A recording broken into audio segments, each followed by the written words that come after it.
Hey guys, welcome. This is not going to be the traditional content creator interviews that we usually do. This is going to be something a bit more intimate. This is JJ from Crushing the Meta, and I'm joined with D.boy as team captain of Crushing the Meta. Hey, he finally accepted it after every time I keep on calling him team captain. He was like, I don't like it. I don't like being called team captain. Dude, you play spikes. You played rugby. you played in rugby and you're playing spikes. You're a team captain. And we have close to about 12 people or 11 people in our team currently. So we're more or less actual team division more or less. So one thing that I need to know: who's Harth? Who is he? Why did he decide on making Team Crushing the Meta? What's all that about? All right. Two different questions. Who's Harth and how did Crushing the Meta came to creation? Let's say. Let's start with the team because we put the team first.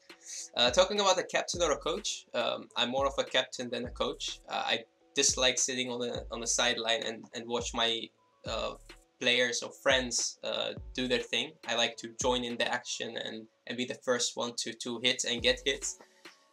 Team crushing, yeah, of course. If you take some, you need to give some, right? So creating Team Crushing the Meta, it was not my first attempt at a YouTube channel. I've done YouTube channels in the past for Yu-Gi-Oh! And Cardfight Vanguard. They didn't work as much because I always take out a deck or kind of decks that do not get played that much.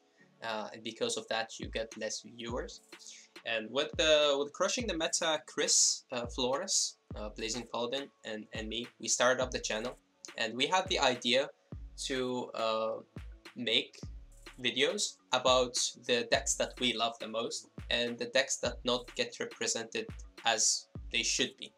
So let's say the Spike Brothers, for an example, was one of the reasons why I wanted to create Crushing the Meta, because I thought that it was bad represented, especially in tournaments. When I got into tournaments and people saw that I played Spike Brothers, they thought it was a joke. They thought I was a joke. And when after they finally winning that match, they sometimes even didn't accept it. They was like, oh, you got lucky. And I was like, dude, I didn't get lucky. You got multiple heals and I didn't get any. So with time, people started to accept that clans like Spike Brothers, clans like Tochikaze in Chris L's hands, decks that we didn't see that much, like Narukami then in the time, still could beat other decks and be in the hands of a competitive player. Well, normally in other card games, you see competitive players just picking up the best decks of the format and winning with them. So that's one of the reasons why we wanted to create Crushing the Meta, to show people that you could still win big tournaments with your favorite deck, and it doesn't really matter if it's the top of the format, if it's tier 1, 2, or 3, or even not near the tiers. It doesn't matter. As much as you put effort and time into that deck, that clan, you could still be at the top of your game. So I think that's the reason we created the channel, as Crushing the Meta. And Chris played Meta and I played Meta Crushers. So that was things. That was also the logo. You see the wings, like the Angel Wing and the Devil Wing. It's like we really picked up some decks that we could put against each other, and we could play some matches and show people that it doesn't matter. Sometimes this deck win, sometimes that deck win. It doesn't really matter if it's meta or not. After some time, the group got bigger. We became more of a team than a YouTube channel. We became also more of a group. As you see from Facebook, we have a Facebook group, not a Facebook page, so people could be part of the group. And we were very fortunate, as we picked up some of the best players in the Netherlands. I still find you one of our best players, especially when it comes to premium. You're too much into the format. You're way too competitive for some others, but you also put time and effort into creating your own decks. And that's the thing. That's our Team Crushing Meta. We look up sometimes deck lists, of course, to know what's out there, but we create our own decks in the own clans that we want to play. And yeah, I'm very happy that we could still get some tops out there and enjoy the game. That's the most important thing. so I think that's for the crushing the meta part. There's of course a lot to talk about, but we don't want to go into it. If you guys have any questions, let us know in the comment section below. We could always answer, of course. Yeah. All right. So what inspired you to want to do this whole content creator collaboration interview thing? What inspired you to want to do this? Spike. Spike Brothers by far. I wanted to put the clan on the map. I felt really disgusted when I came back from tournament and I won the tournament and people didn't acknowledge that. They were like, I still think that Spike is not good enough. And I thought also that sometimes some clans got very bad representation. Like some people pick the clan up, play it for a month and then just sell it or leave it in a box.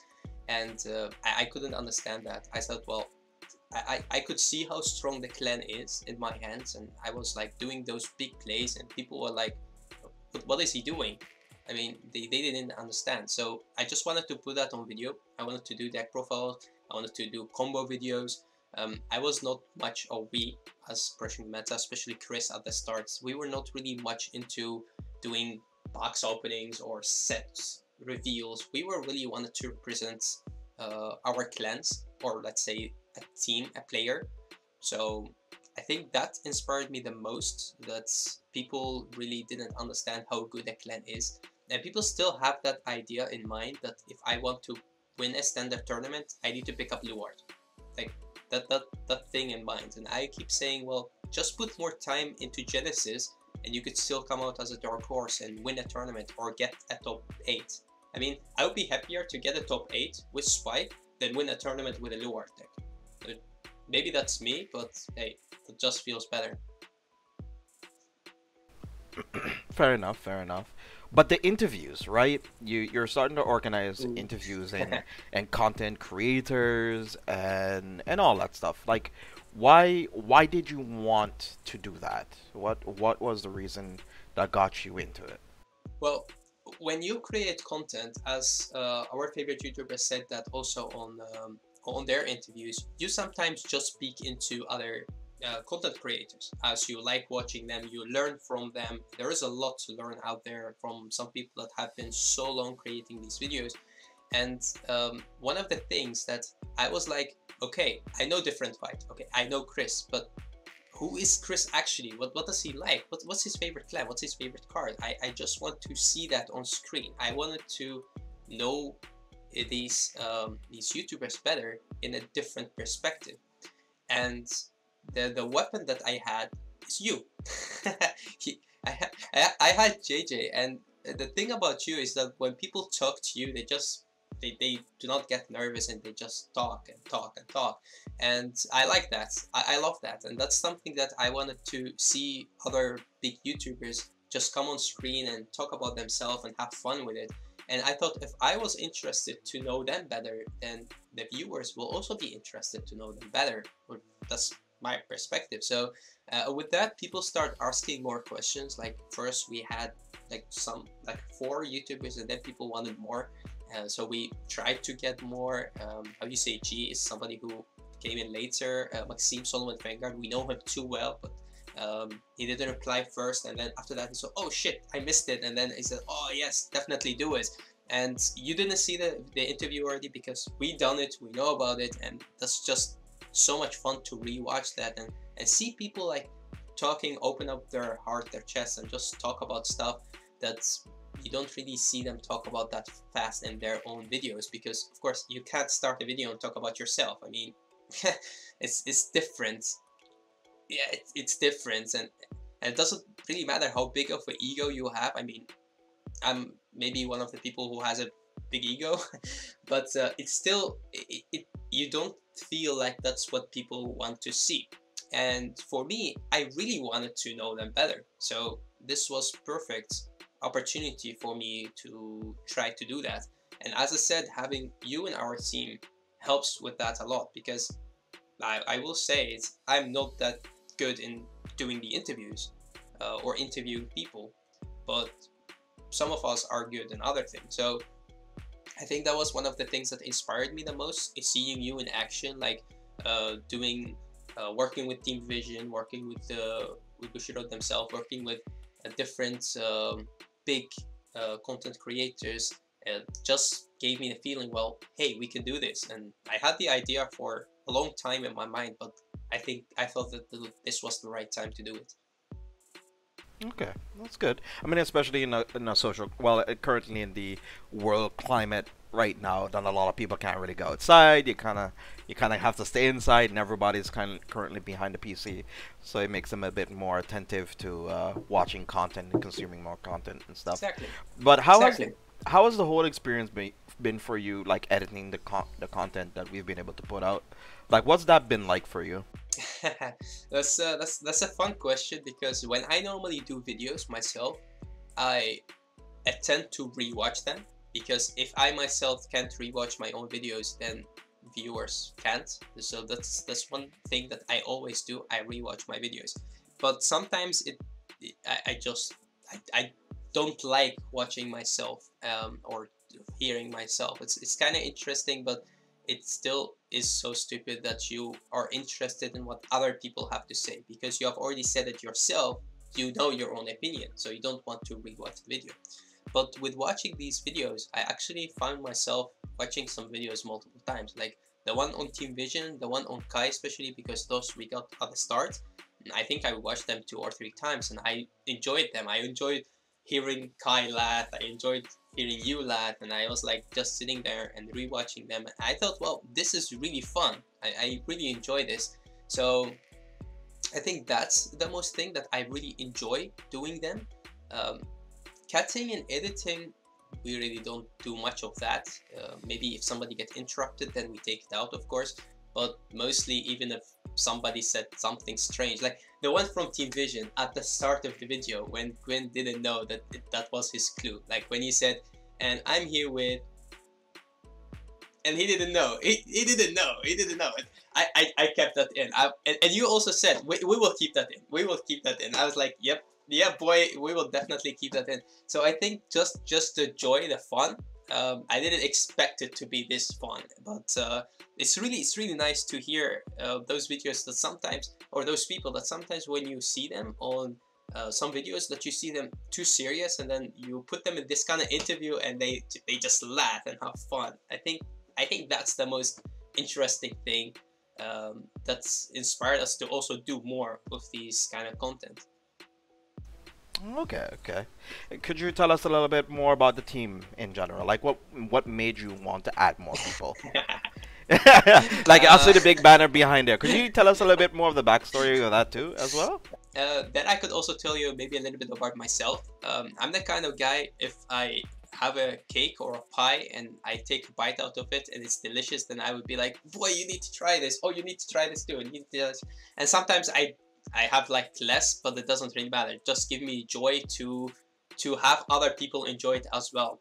And that's one of the things when we created Crushing the Meta, and I was having those friends that came close, like Chris took a long break from creating content and helping out, and then JD, Sparkles, Jeroen, other people came in and they did help a lot me watching videos, making videos with them. And then at one point I said, hey, we always make videos together, why don't you just join the team?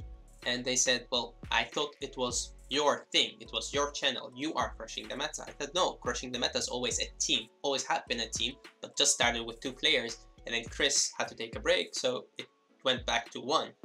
And after that we had more and more and more players, and whenever I chill at home and I have a free day, and I would be calling people or making a group on WhatsApp, and we say, hey, do you want to chill out, do you want to play some games? And those people that I called the first, they joined in the team. So pretty much my friends. We didn't pick up the best players, we just picked up, I just picked up my friends, the people that I felt fun playing against. And I think that's created the team. It wasn't really the idea to create the team that way, but I think that came a little bit from my personality, as I just like to share stuff. That's the thing. When it came to some of the bigger players like Chris van der Linde, who actually didn't join the team because he was kind of in between Erik from Vanguard Insider and us, and he didn't want to pick a side. when it came to you, I was skeptical first as how could I approach this matter, because of course you have your own channel, you have your own thingies, and it was hard because I didn't want you to choose one of them. I just wanted you to be part of the team as in crushing the meta, and I'm very happy the way it turned out, because I don't think that somebody should choose between this or that. Just have both, why not? Because we could back you up, you could back us up, so it's fine. So I think that's the way that the team was created, and with time, I think our friend group, as it grows bigger, we will have a bigger team. You can see a lot of players on here. Some of them maybe do not call themselves CTM, but I still see them as CTM, as Laura, Wesley, Chris Pronk, like they are part of the team. Even Erik from Vanguard Insider, he is kind of part of the team, if he wanted or not. So so it's kind of just the close group that we have in the Netherlands, that we enjoy each other, have fun with each other. I think that is crushing the meta in my eyes. People that you see on the screen maybe are less, maybe you see 3 or 4 people, but not everybody like that. And that's the thing with these interviews, we finally get the chance to put people on screen, ask them questions, and yeah, again, just show our viewers and others like who we are. Oh. Now about the banner. What's the story behind the banner then? How did you get it? This is the best birthday gift that I got from you guys. So we started that in our community. I think maybe one of the few community who does that, which is we go on vacation with each other, we buy birthday gifts, but also like if I open a booster and there's a VR in there and I don't play that clan, but JJ does, then hey JJ, here you go, you get it. We don't really ask much money for it. We just give it, and then you always get something back. If you don't get something back, then you will not give it the next time. So that's the way it works. But then we started with giving up these kind of birthday gifts. It started when Dan lost his Charlotte deck. He lost it, I think, in the train or in the station. I think you were there as well. And then after that, we were like, okay, we just want to recreate that deck for him, because he was kind of wanted to quit the game because of that. And the people just put cards in there, they put money in there, and we just bought him a whole new deck with sleeves and everything, and we just gave it to him. He was very happy with that, and we did that with James, we did that with a lot of people, and then we end up with like, okay, there's a birthday coming, okay, let's make this gift for him or for her, and we just gave it, and it was just fun to do. It just felt great to do, and because you have a huge team, sometimes it just go back to like $5 or $10 a person, so it's really not much. But you could just buy a huge gift. And this is one of the things, the banner, I actually didn't expect this. I expected more of a playmat thingy, because I knew that you guys were plotting something. I mean, but I didn't know that it would be a banner. So on the top you can really see it clearly, but there's the Crushing Meta logo, you see Spike, you see a rugby ball, and you see the whole team in here. Martin Nurse sang, a very, very, very important person to me when it comes to Vanguard. Maybe talk about that later. And of course my favorite unit. This is designed by Fira, my girlfriend. This is a Rising Star, of course, my favorite card. So you just see him there, chilling there, holding the ball. So yeah, I think that's the story behind it. And the OG Rising was I think Dave's idea. This was maybe Martin's idea, but the whole team worked like hell to create this, so I'm very happy with that. And that was of course Dave's idea. He thought, well, okay, if he needs to have a gift, then definitely have to be a Rising, because we already had Star in here. He created, or he made the OG Rising as in yeah, live card. So I think yeah, I definitely enjoyed the gift. Thank you guys. Aww. But you said Martin was a very important part, or he is still a very important part of the team. Yeah. Could you explain a little bit more about that? Sure. So before I played Vanguard, I played Yu-Gi-Oh! And I have that rule that I play only one card game, because I sometimes get too much into it. I don't say that I'm the most competitive player, talk about that also later if you want to. But I would say that I just pick one game and I like enjoying that game. I don't like switching into games. That's why I was happy when we created Standard and Premium. Like in the same favorite game that I play, you had kind of two formats. So it was fun. It still is. So Martin, when I finally got a big top in Yu-Gi-Oh! I played at a competitive level, way more competitive than Vanguard, and I topped some huge events.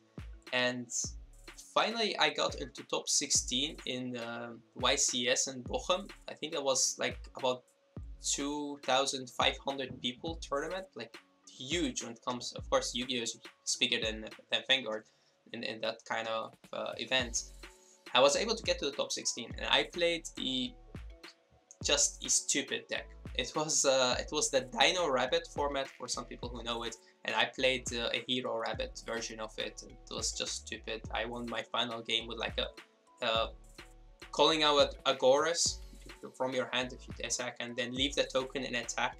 And I was like, oh shit, I need to change the defense, my fault. And then the other guy said, no, you did it, your fault, call the judge. No, you put it in attack. And then he attacked the token to win the game, and I had the Honest in my hand. So the Honest will double its power, and because of that the other player would take damage, and he lost. So I bluffed on me not changing the token to defense. I did that kind of thing to just win the game.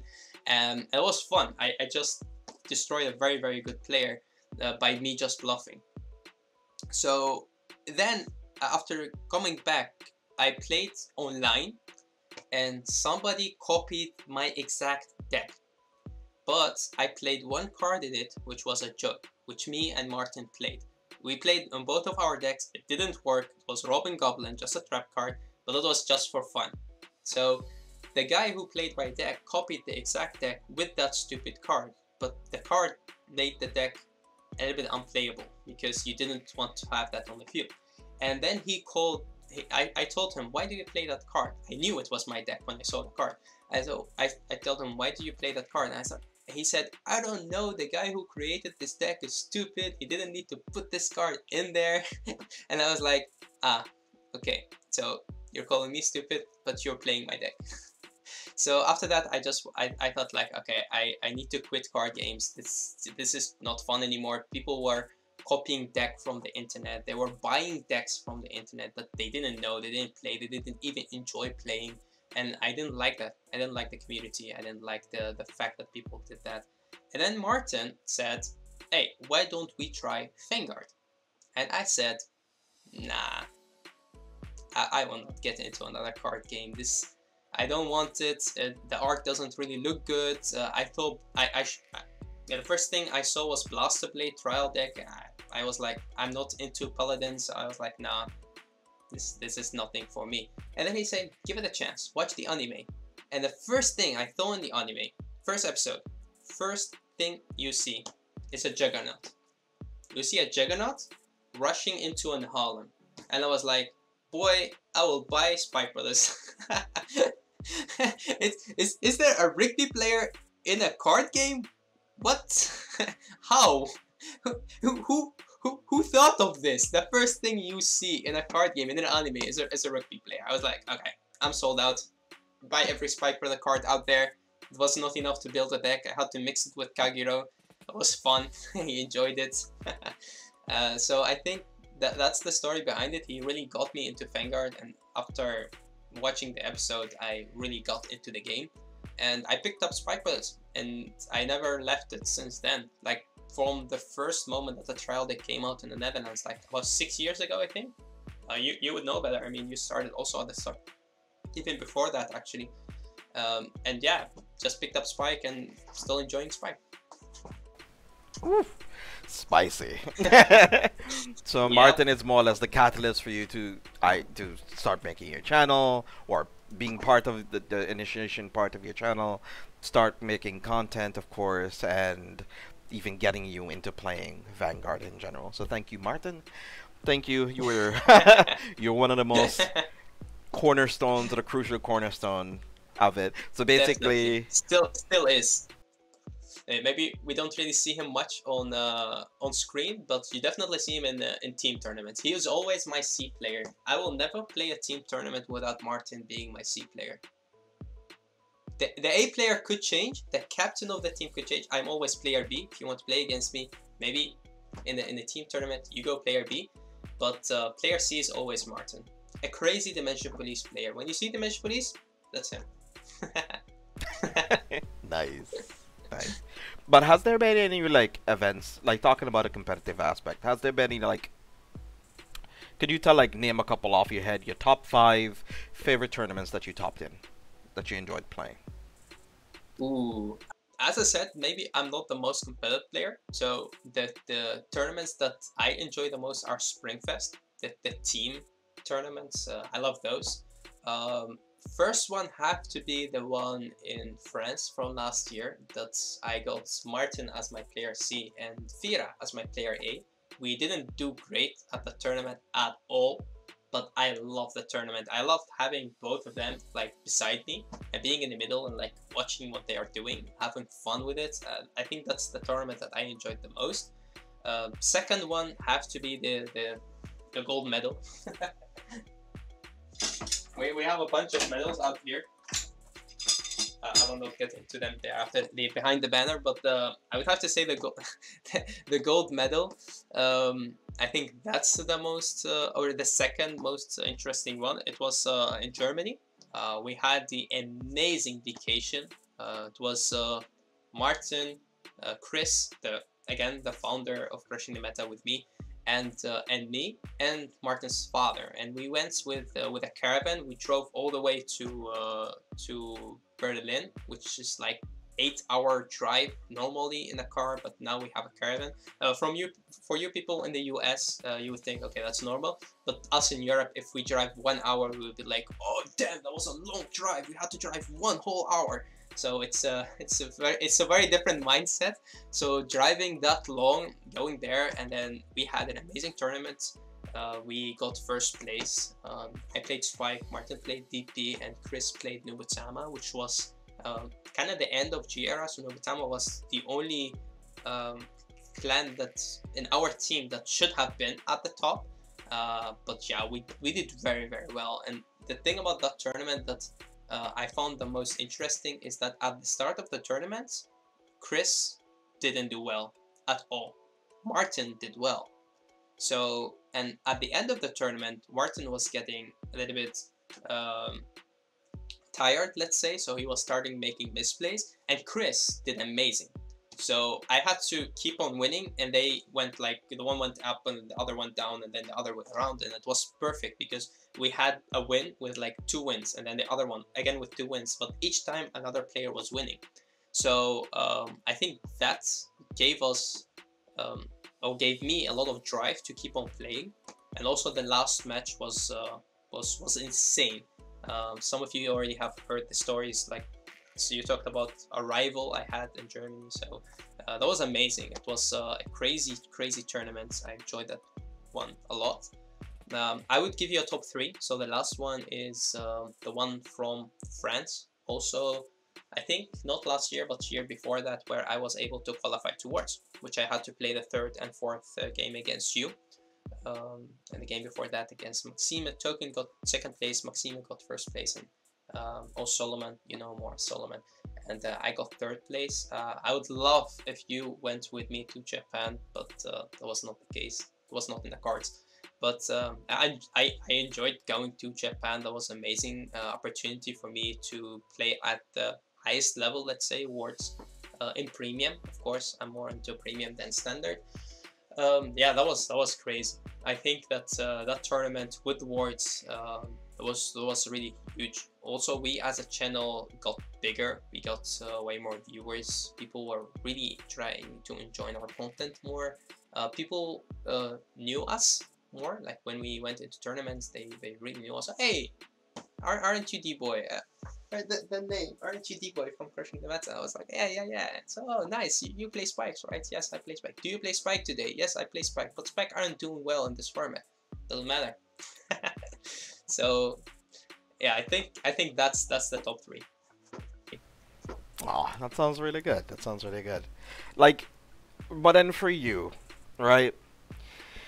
For tournaments that you've done well in, I mean, there's of course there's gonna be some bad beats, right? There's not gonna always be the best events you've had. Is there any ones that you feel like, meh, maybe I could have done a little bit better if I guarded a little better. Maybe I could have done a bit better if my opponent didn't hit a trigger there or something like that. Do you have any did you remember any tournaments like that you probably wish you did a little bit better? I don't have regrets. That's one I say. I always have a positive attitude. If I lose, then I re-watch that in my head. I have a very, very, very good memory. So I keep on saying, okay, that was a mistake. I will never do that again. So I don't say like, oh shit, I shouldn't have done that. I would be like, okay, Mar, I've done that mistake. Now I need to know it, save it in my mind, and never do it again. So I try to learn from my mistakes. So in that regard, I don't really have regrets.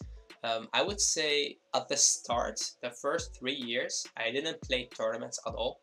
I just played with my friends at home with Martin, and that's the thing, that when we got into tournaments, our level of play was really good. We were playing really well, but we didn't really play at the start of, let's say, the first 3 years of Vanguard, which is I missed a lot of tournaments. Like my first big event, like a Bushra Championship Series, what I think in 2016-17, like that late into the game. Some bad events, I would say the only one that pops in my mind is last year Germany. I had to play a tournament, and I think you were a judge there. No, you weren't a judge. You were a judge in France, but you weren't a judge in Germany. So there was Laura. There was 2 more people. But the thing is, I went into an argument with a French player in Germany, which at the end cost me the match, because the judge came in and he said, okay, this is not good. I feel like both of you had much attention into the match, and because of that I will give you a double loss. But the stupid thing was, I was trying to make the guy feel better that I won against, because I checked the top 4 of my deck and with Spike Bouncer skill, and I was able to put them to the bottom of the deck, right? So I chose to put the heal at the top, and I had 6 cards in my deck. So I know that my last drive check would be a heal. That should be obvious. And I didn't have any other draw on deck. So when I drive checked my last, I knew it was a heal. While some others say, how did you know? So I was trying to explain Spike Bouncer, and you know, sometimes when you get into arguments, we also like to talk with our hands. And people, his friends, were like, oh no, you couldn't have known, you don't play Oracle Think Tank. And I was really trying to explain it. And then we played on, and at the end of the match, it just got a little bit out of hand. He was really getting angry and sad because he was a very good player, and it was his chance to get to the top, but I won. So I was trying to explain, well, I did it this way, and then the judge came in, and the judge was one of his friends, also from France. It was like, okay, I will give you a double loss. And then after me putting so much effort into trying to calm the other guy down, because of the judge decision, the other guy just got everything in his bag and he went away. He was very angry.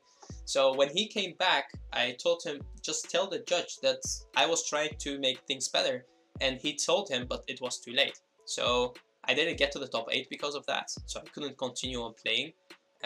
And that got me very, very mad. I was very angry at the judge. I went into Steven, I talked to him afterwards. I still don't think that the guy should be a judge. He just took a decision just like that. He didn't even ask the other judges, not even ask the head judge. And I just dislike that. Just abusing the power that you have as a judge without even trying to listen to the players or trying to see what I was doing was not the right way. So I would say that tournament just got me very, very, very angry.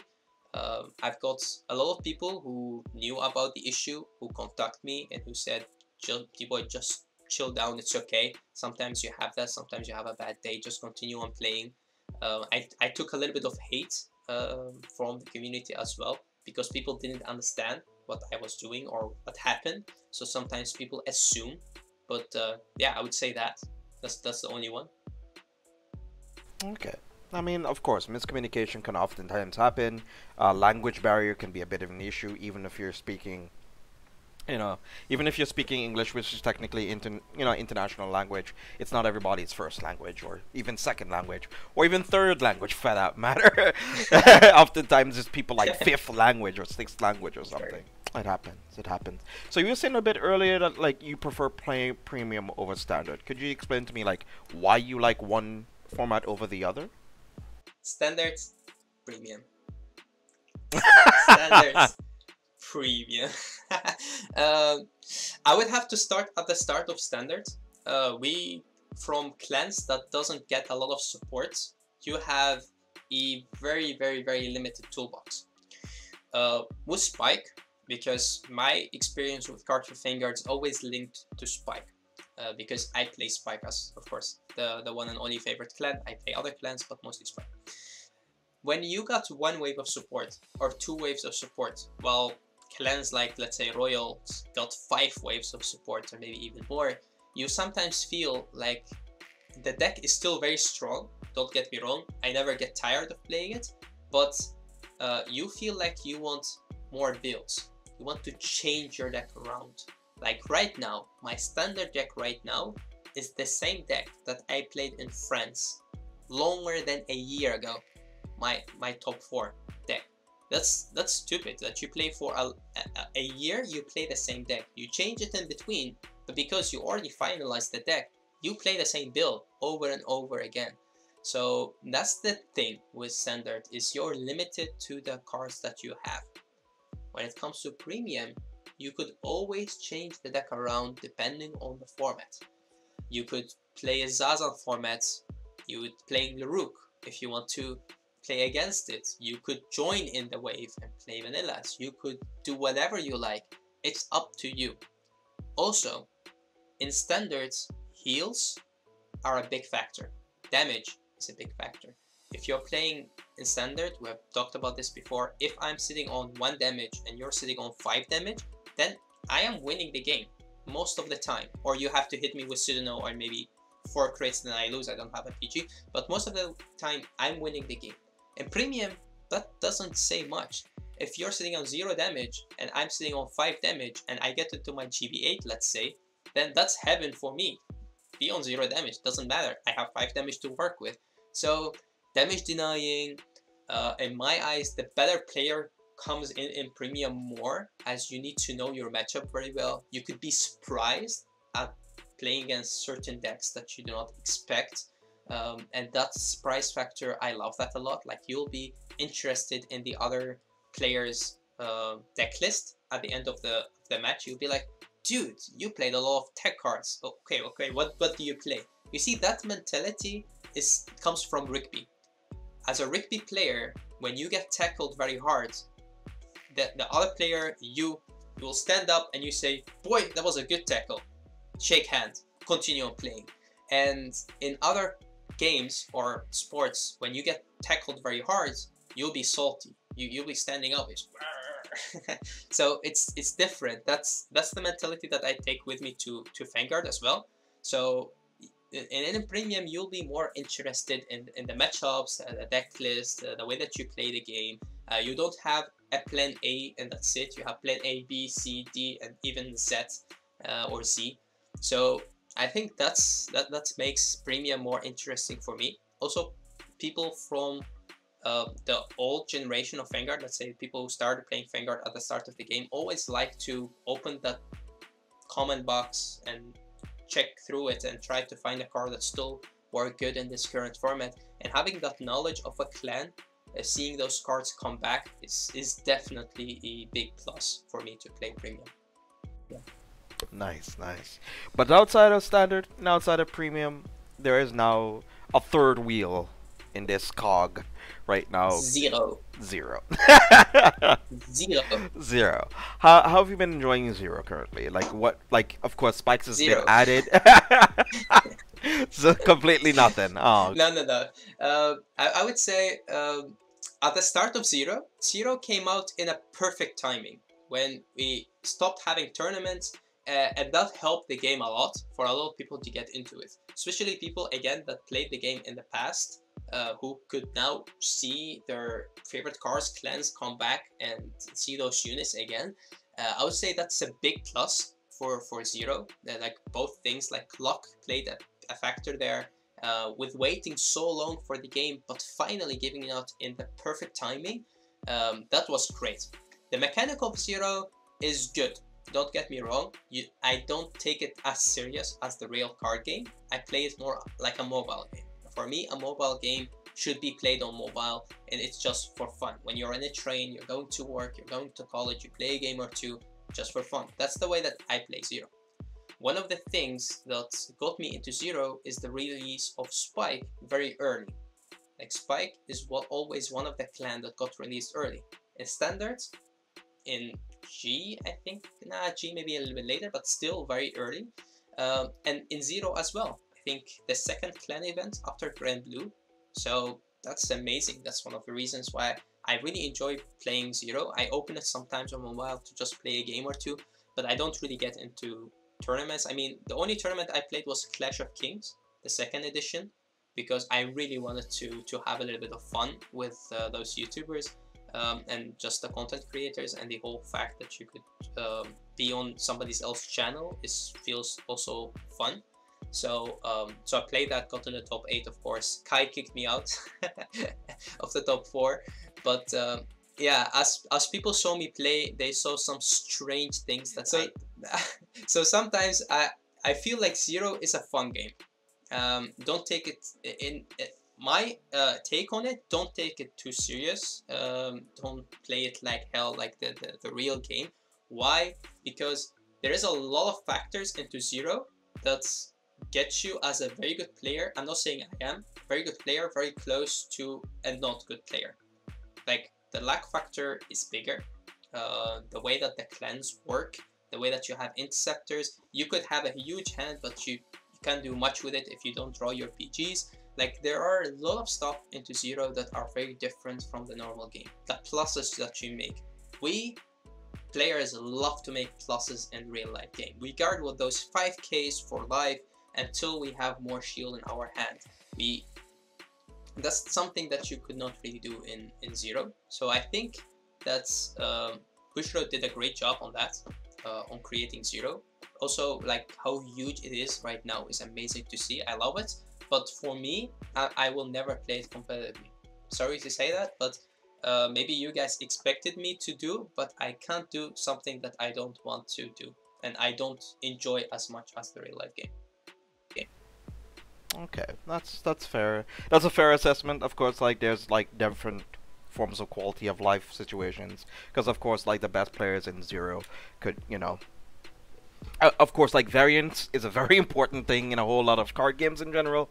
Zero does add a bit more because of the gacha system. It is a gacha game, more than. It's my first gacha game that I ever played, and people hate sometimes the gacha mechanic. But again, if you're not taking it seriously, you're just having fun with it. Of course, you win games. You like to play your clan the best, but still, it's just a game. And the real life game of Vanguard is different in my eyes, that you could play more competitively. You could put way more time and effort into creating a deck in real life than creating a deck in Zero.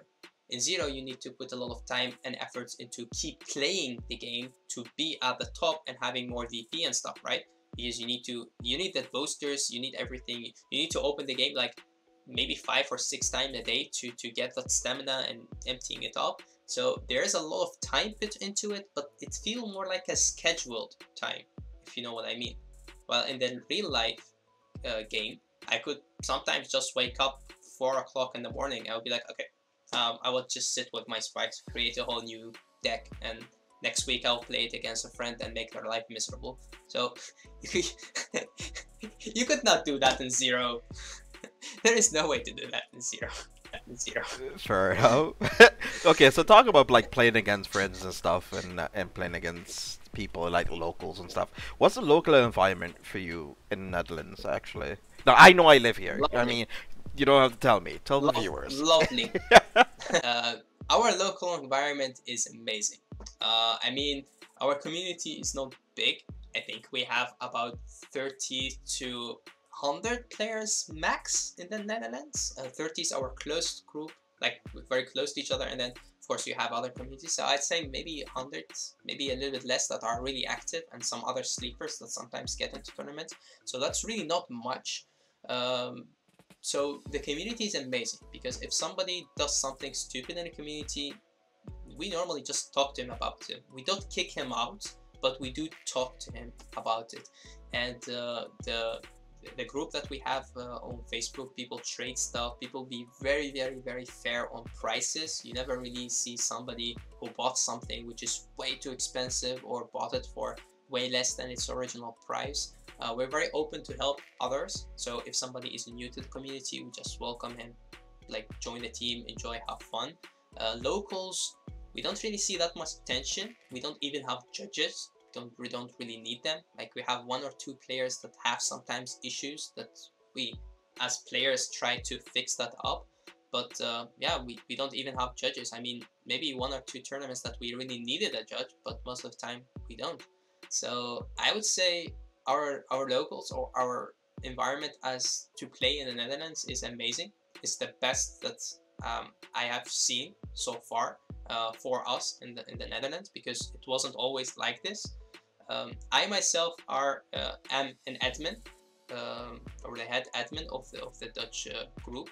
So I did, with others, of course, we did do our best to create this community. We really worked hard. I mean, sometimes it does sound cheesy when we say we worked hard to create this, but we actually did. We just took out those toxic players out of the community, and we helped give more players into the community. We welcome people, we gave giveaways, we gave decks out, we tried to put links like to, you could sell it to that and he could help you with that, and we did really, I would say we did a great job on that, on creating the community as it is. Sadly, we don't really have much players. If you look at the UK, we're talking Europe. If you look at the UK, if you talk about France, then of course the countries are bigger, a lot of people are into it. Of course, we are not even close to the US in the amount of people that go to tournaments, but I think that in the Netherlands, for a small country, we are doing great. I mean, we have a lot of people, or some people, that also got the opportunity to go to Worlds to compete in a high level tournament.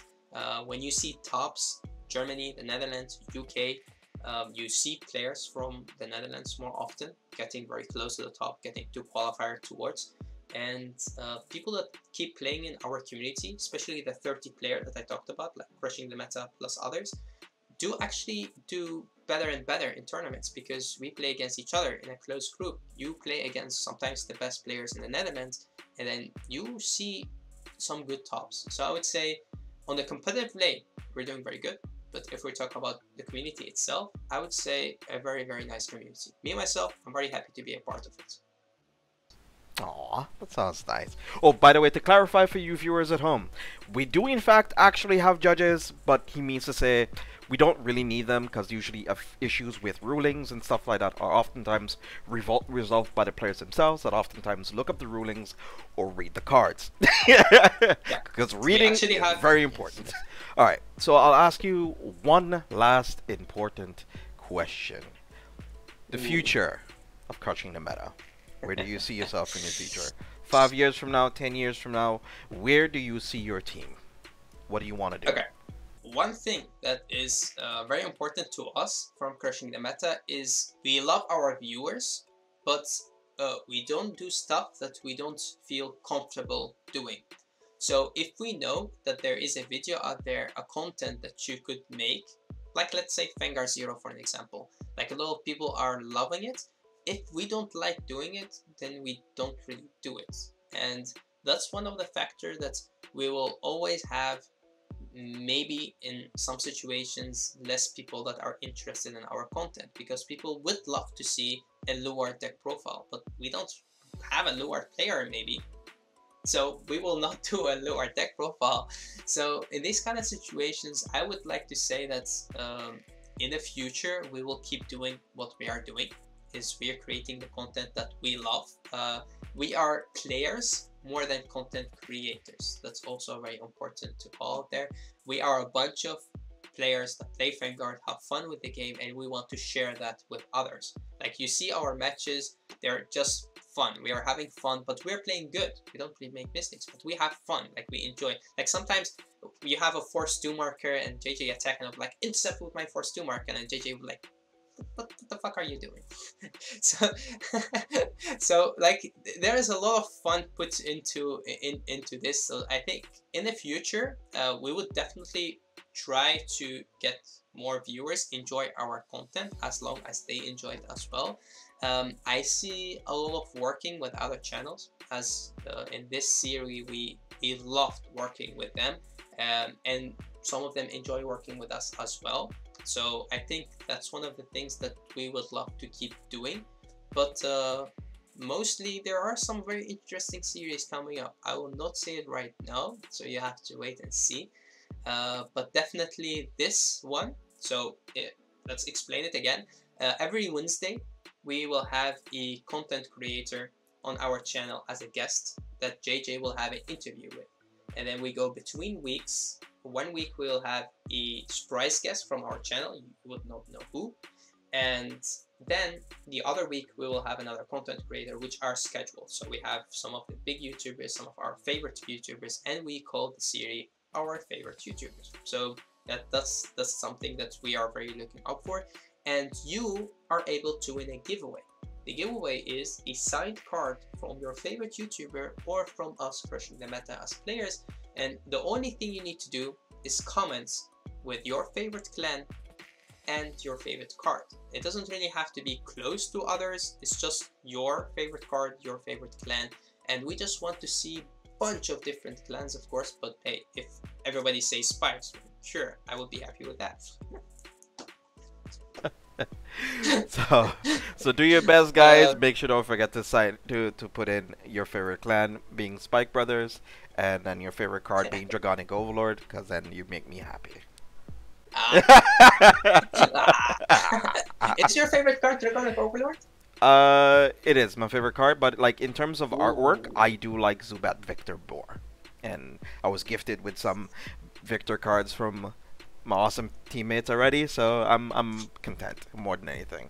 Also have like a Japanese ala from Laura, even. She gifted me that one when she went to Japan. Nice. So I'm very happy with it. Nice. Yeah. Did I get you Victor? Yeah. Or I got you an Overlord pack? You gave me Victor. Nice. Because I was torn between 3 cards. I was torn between Melem, because Melem is also very iconic for you from the G-era. Victor, because I think OG Victor, because it's OG Victor. And the third one was Overlord. But it was I couldn't find the OG Overlord, so I had to go with the Great, but I saw Got them right there still. So, they're still in my binder, just chilling, just vibing. Nice. So yeah, that's one of the other things. Like when you see some of us go to, let's say, Japan, like Chris did last year, they'll come back bearing gifts for sometimes the whole team. So that's another thing that's I'm very happy to see in our community, and like people just give cards away and they expect sometimes to get something back. Also with food and other stuff, we're really more of a family, of a team than just individuals, I would say, in that sense. Yeah, we care for each other as a team more than most families do for their own. So I'm actually very proud to be part of this team in all respects of the way. We're very happy to have you. Yeah, nice.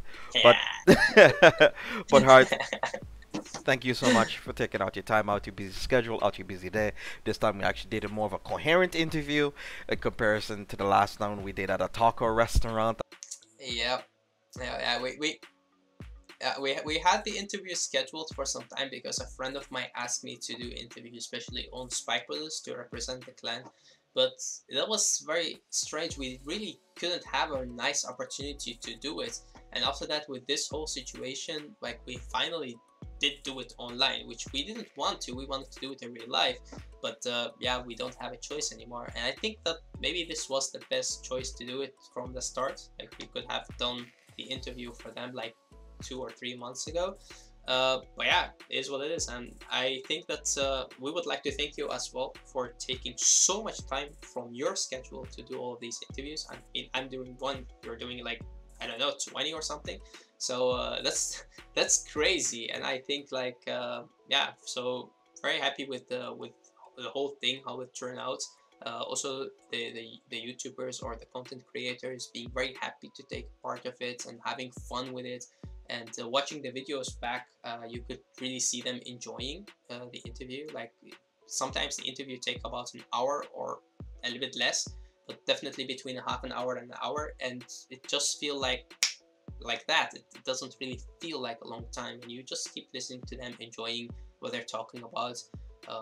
Yeah, I think it's definitely a great opportunity for us as Crushing the Meta to have fact that we could talk to all of those big YouTubers in our community and have the interview with them.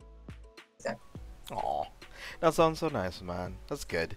So I'll do a small little send off, and then you'll be able to do a send off on your own as well, and then that'll be the end of it. So thank you all for watching. Thank you all for tuning in. This has been JJ and D.boy from Crushing the Meta, of course. Yeah, of course. Thank you all for watching. Thank you for tuning in our channel. Thank you for enjoying our content.